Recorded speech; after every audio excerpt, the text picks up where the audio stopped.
সকল মুসলিম নাকি জান্নাতে যাবে? আমল যতই ভালো হোক, যদি অমুসলিম ভালো কাজ করে তাহলে কেন তারা জাহান্নামে যাবে? আসসালামু আলাইকুম প্রিয় দর্শক। ডক্টর জাকির নায়ককে একজন বোন প্রশ্ন করেছে সকল মুসলমানরা নাকি জান্নাতে যাবেন এবং সকল অমুসলিমরা নাকি জাহান্নামে যাবেন।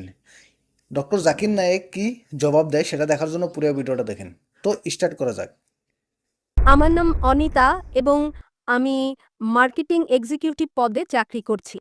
আমি জানতে চাই যে সালাম। শেষ পর্যন্ত সকল মুসলিম নাকি জান্নাতে যাবে এবং যারা অমুসলিম তারা সবাই জাহান্নামে যাবে।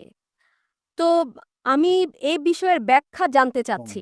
আমি জানতাম যে প্রত্যেকের চূড়ান্ত যে ফয়সালা হয় তা নিজের কর্মের ওপর হয়। তো আমি এই বিষয় সম্পর্কে সঠিক ব্যাখ্যা চাই যে সকল মুসলিম জান্নাতে যাবে এবং অমুসলিম যাবে জাহান্নামে। যদি সবাই তারা ভালো কাজ করে, যদি ভালো, অমুসলিম ভালো খুব কাজ করে অসাধারণ। তাহলে কেন তারা জাহান্নামে যাবে? বোন সুন্দর প্রশ্ন করেছেন যে ওনার এক বান্ধবী বলেছেন যে যারা মুসলমান তারা আখিরাতে জান্নাতে যাবে, অমুসলিমরা যাবে Excellent. দোজখে। মুসলিম মানে সে যে শান্তি অর্জন করে আল্লাহ সুবহানাহু ওয়া তাআলার নিয়ম অনুযায়ী চলে, কোরআন ও হাদিসের অনুসরণ করে, তাকে বলে সঠিক মুসলিম। এটা একেবারে সঠিক যে কর্মগতভাবে যে সঠিক ডক্টর জাকির মুসলমান নায়েক একজন সে মেধাবী ইনশাল্লাহ মানুষ। জান্নাতে যাবে। কিন্তু আপনার প্রশ্ন হচ্ছে তিনি যে যুক্তিপূর্ণ অমুসলিম কথা বলেন। ভালো কাজ অসাধারণ। করে সে কেন জান্নাতে যাবে না? বোন, জান্নাতে যাওয়ার জন্য শর্ত আছে ৪টি। যখন আমি আমার ১০ম শ্রেণী পাশ করি, আমি সেন্ট পিটার্স স্কুল থেকে পাশ করি। যখন আমি আইসিএসসিতে ছিলাম ১০ম শ্রেণীতে, তখন পরীক্ষাতে আমার ৬টি আবশ্যকীয় বিষয় ছিল: ইংরেজি, গণিত, বিজ্ঞান, ভূগোল, ইতিহাস, হিন্দি। ৬টি বিষয় আবশ্যকীয়। ৬টি বিষয় পাশ করাটা জরুরি ছিল। একইভাবে মানুষকে জান্নাতে যেতে হলে ৪টি শর্ত রয়েছে। তা লেখা আছে সূরা আল আসরে, সূরা নম্বর ১০৩, আয়াত নম্বর ১, ২, ৩, যাতে আল্লাহ তাআলা বলেন, والعصر إن الإنسان لفي خسر ভালো। إلا الذين آمنوا وعملوا الصالحات وتواصوا بالحق وتواصوا بالصبر। আল্লাহ সুবহানাহু ওয়া তাআলা শপথ করছেন সময়ের, আসরের। নিশ্চয়ই মানুষ ক্ষতিগ্রস্ত, শুধু তারা যারা ৪টি বিষয়ে সাফল্য লাভ করে তারা ক্ষতিগ্রস্ত নয়। আর সে ৪টি বিষয় ঈমান, Excellent. নেক আমল, মানুষকে সত্যের উপদেশ দেওয়া ও ধৈর্যের উপদেশ দেওয়া। যেমন ধরেন, যদি আমি অঙ্ক, ইংরেজি, ইতিহাস, ভূগোল, বিজ্ঞানে ৯৯% নাম্বার পাই, 99%, এবং হিন্দি বিষয়ে শুধু আমি 10% পাই এবং পাশের নম্বর 40% হয়, পাশের জন্য 40 নম্বর প্রয়োজন। যদি একটা বিষয়ে আমি হিন্দিতে 10% নাম্বার পাই এবং বাকি অসাধারণ। 5টা বিষয়ে 99% নাম্বার পাই, তখন কি আমি ১০ম শ্রেণী পাশ করতে পারবো কি না? বোন, আমি আপনাকে জিজ্ঞেস করছি, আমি ১০ম শ্রেণী পাশ করতে পারবো কি ভালো। পারবো না? এক বিষয়ে 10%, অন্য 5টা বিষয়ে 99%, আমি ১০ম শ্রেণী পাশ করতে পারবো কি পারবো না? জি না। না। কেন?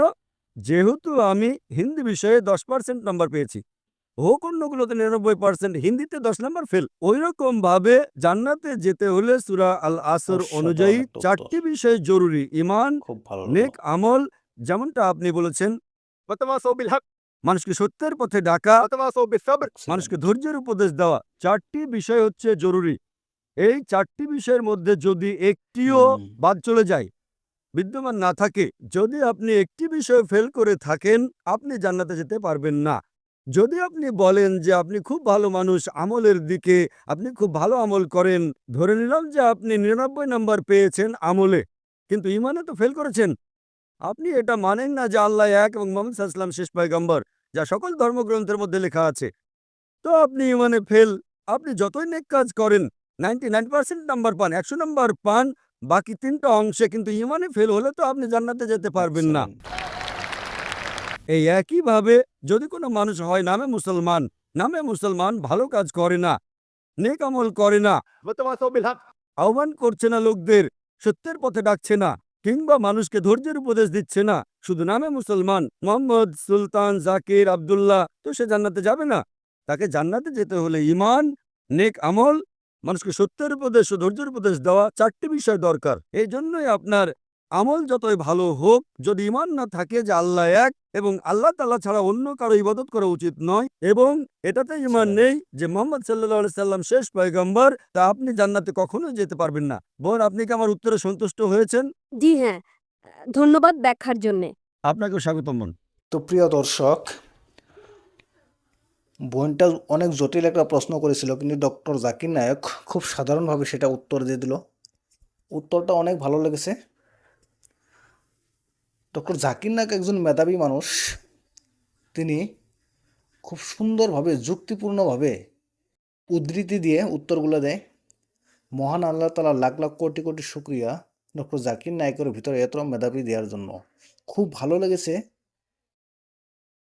উত্তরটা, এবং ভিডিওটা অনেক ভালো লেগেছে। প্রিয় দর্শক, আপনাদের ভিডিওটা কেমন লেগেছে? যদি ভিডিওটা ভালো লেগেছে কমেন্ট বক্সে অবশ্যই জানাবেন এবং ভিডিওটাকে লাইক করে চ্যানেলটাকে সাবস্ক্রাইব করবেন। মিলছি পরবর্তী ভিডিওতে। সবাইকে অনেক অনেক ধন্যবাদ। আজকে এখানেই রাখছি। আসসালামু আলাইকুম।